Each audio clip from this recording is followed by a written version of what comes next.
চলো আজকে তোমাদের সঙ্গে শেয়ার করব চিংড়ি মাছের মালাইকারি রেসিপি। তো আমি যেভাবে করি সেভাবেই শেয়ার করব। আর দেখে তো টেস্টি মনে হচ্ছে, খেতেও কিন্তু টেস্টি হয়েছিল, তাই তোমাদের সঙ্গে শেয়ার করলাম। এদিকে কড়াইয়ে তেল দিয়ে তার মধ্যে শুকনো লঙ্কা, তেজপাতা, গরম মশলা ফোড়ন দিয়ে তার মধ্যে দিয়ে দিয়েছি পেঁয়াজ বাটা, টমেটো বাটা, আর দিয়ে দিলাম হলুদ, লবণ, লঙ্কার গুঁড়ো, জিরে, আদা, রসুন সমস্ত কিছু পেস্ট করে রেখেছিলাম, সেগুলো একে একে দিয়ে ভালো করে কষিয়ে নেবে। আর হ্যাঁ, যত সুন্দর করে রান্নাটাকে কষানো হবে তত সুন্দর রান্না হবে আমার মনে হয়। মানে কষানোর উপর রান্নার টেস্টটা ডিপেন্ড করে।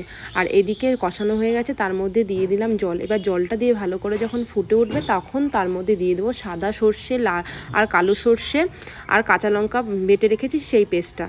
এটা দিয়ে যখন ফুটবে তার মধ্যে দিয়ে দেবো চারমগজ, কাজু বাদাম আর হচ্ছে গিয়ে পোস্ত বাটা, দিয়ে ভালো করে নাড়িয়ে চাড়িয়ে নিয়ে তার মধ্যে দিয়ে দিলাম এবার ভেজে রাখা চিংড়ি মাছগুলো। সেটা দিয়ে দেওয়ার পরে দেবো নারকেলের যে দুধটা বেরিয়ে